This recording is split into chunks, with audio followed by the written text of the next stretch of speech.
அந்தமான் தீவை பொறுத்தவரை ஒட்டுமொத்தமாக 27 தீவுகள்ல இருந்து மக்கள் வாழ்றாங்க. இந்த 27 தீவுகளையும் ஒரு தீவுலேருந்து மற்றொரு தீவுக்கு போகிறதுக்கு குறைஞ்சபட்சம் 2 மணி நேரம் 3 மணி நேரம் ஆகும். இந்த காரு, இருசக்கர வாகனங்களை அதிகமாக பயன்படுத்துகிறாங்க. குறிப்பிட்ட நேரத்தை விட அதிகமான நேரம் செலவாகுது. இந்த நேரத்தை குறைக்கிறதுக்காக அரசு என்ன பண்ணியிருக்காங்க அப்படின்னா, ஒரு தீவுலேருந்து மற்றொரு தீவுக்கு போகிறதுக்காக பெரிய என்ற ஒரு கப்பலை பயன்படுத்துகிறாங்க. இந்த பெரிய கப்பலில் காரு, இருசக்கர வாகனம், அத்தியாவசிய பொருட்கள், வேலைக்கு போகிறவங்க, பொதுமக்கள் ஒரு இடத்துலேருந்து இன்னொரு இடத்துக்கு போகிறவங்க, அப்படி அனைவருமே இந்த பெரியில் பயணிக்கிறாங்க. இது ரொம்ப மக்களிடத்தில் ஒரு நல்ல வரவேற்பு இருக்குது. ஒரு நீண்ட காலமாக இதே மாதிரி பயணிக்கக்கூடிய ஒரு சூழல் இருக்குது. நம்மளாம் சிறிய ரக போட்டு பயணிப்போம், ஒரு இடத்துலேருந்து இன்னொரு இடத்துக்கு போவோம் சில குறிப்பிட்டது. ஆனால் இது ஒரு அடிப்படையாக வச்சு அதிகமான இருசக்கர வாகனங்களை, காரு, அதே போல் அத்தியாவசிய பொருட்கள் ஏற்றி வரக்கூடிய வகையில், மக்கள் அதிகமான ஏற்றி செல்லக்கூடிய வகையில் இந்த பெரிய பயன்படுத்தப்படுகிறது.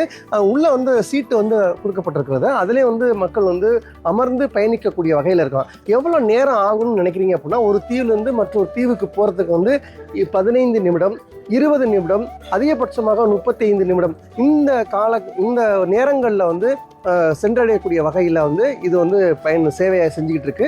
இந்த மக்கள், அந்தமான் மக்களிடையே ஒரு நல்ல வரவேற்பை பெற்றிருக்கிறது. நாங்கள் சின்ன பிள்ளையில அப்பா இங்கே அந்தமானுக்கு வந்துட்டார். நாங்களாம் சின்ன பிள்ளையா இருக்கும்போது நாங்கள் பிறந்ததுக்கு இங்கே தான் பிறந்தோம். இங்கே கொண்டாந்து வச்சிட்டாரு. நாங்கள் இங்கேயே வளர்ந்தோம், இங்கே படித்தோம், இங்கே இருக்காங்க எல்லாருமே. ஆமாம், அவர் பிடுவில் இருந்துட்டு அவர் போயிட்டார். எங்கள் சொந்த ஊர் சார், புதுக்கோட்டை மாவட்டம் ராங்கியம், அதுக்கு பக்கத்தில் மேலப்பட்டிங்கிற ஊர் சொந்த ஊர். அதான் எங்கள் ஊர். இங்கே எப்படி இருக்குது வாழ்க்கை முறையெல்லாம் எப்படி இருக்குது? நல்லா இருக்குது சார், அதெல்லாம் ஜாலியாக இருக்குது சார். அதெல்லாம் ஒன்று போக்குவரத்து தான் சார் கஷ்டம், வேறு மற்ற பிரச்சனைலாம் ஒன்றும் இல்லை சார். இங்கே போக்குவரத்து, இங்கேருந்து சென்னைக்கு போகிறது கஷ்டம், டிக்கெட் கிடைக்காது, ஹை ரேட் ஆகி போகிறோம், கப்பல் வசதி இல்லை, பொருள் மாதிரி வந்துருக்கு சார், கஷ்டமே இல்லை. அந்த மாதிரி எல்லா சாமானும் நல்லா கிடைக்கும். இல்லை இப்போ இங்கே ஒரு இடத்துல இருந்து ஒரு இடத்துக்கு சிரமம் சொல்றீங்க. ஆமாம், படிப்பு அந்த மாதிரிலாம் எப்படி இருக்கு? இல்லை, படிப்பெல்லாம் நல்லா சார், ஒன்றும் பிரச்சனை இல்லை. படிப்பெல்லாம் இல்லை, அதெல்லாம் கவர்மெண்ட் நல்லா செலவழிச்சு படிக்க வைக்கிது பிள்ளைகள்லாம். அதெல்லாம் ஒன்றும் பிரச்சனை இல்லை. இங்கேருந்து ஏதோ ஊருக்கு புதுக்கோட்டைக்கு வர்றதுனால எப்படி வருவீங்க, எப்படி போவீங்க? நாங்கள் இப்போ சென்னைக்கு போயிடுவோம் சார். சென்னையில் அங்கிட்டு போயிடுவோம். திருச்சிக்கு இங்கே டேரக்டாக பிளேன் போல திருச்சி போயிடலாம்.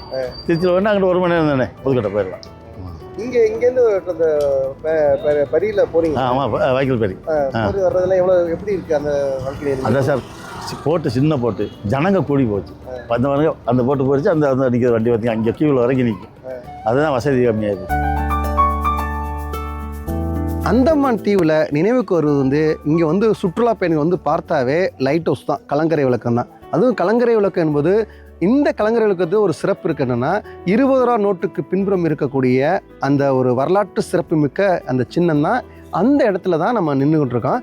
ஆங்கிலேயர் காலத்தில் இது ஆங்கிலேயர்கள் முதல் பார்க்கும்போது, இந்த தீவுலாம் பார்க்கும்போது இதுக்கு ஒரு அடையாளமாக நீர் ஓற்றத்தை வச்சும் ஒளியை வச்சும் ஒரு கடல்லேருந்து நீண்ட தூரம் பயணித்து ஒரு பிளேஸ் எங்கே இருக்குன்னு தேடி வரும்போது முத பார்த்த இடம் சொல்லப்படுகிறது. அப்படிப்பட்ட ஒரு இடத்துல தான் இங்கே இருக்கோம்.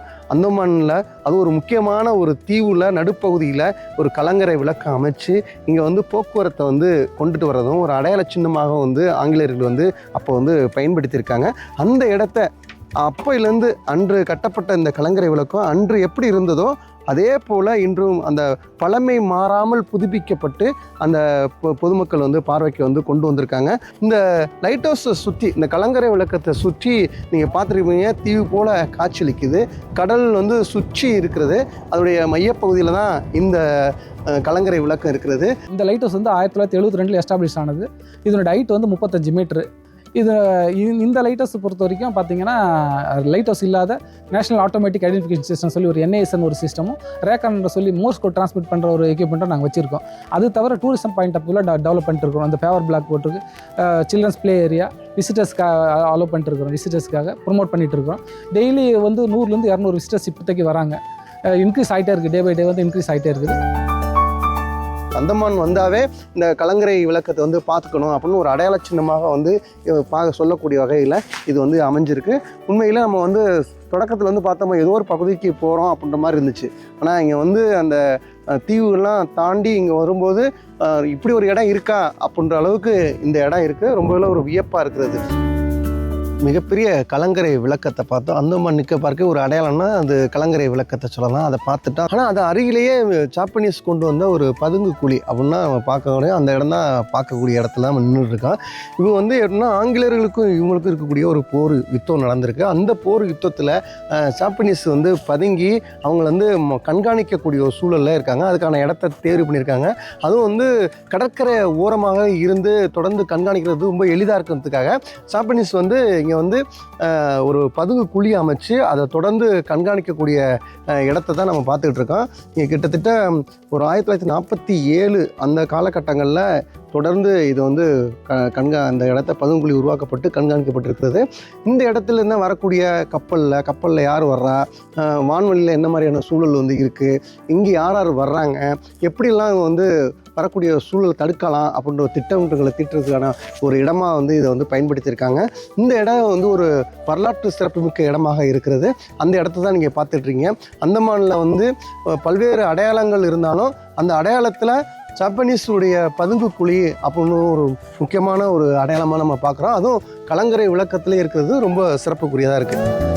புதிய தலைமுறைக்காக ஒளிப்பதிவாளர் தங்கத்துறையோட செய்தியாளர் ஆனந்தன்.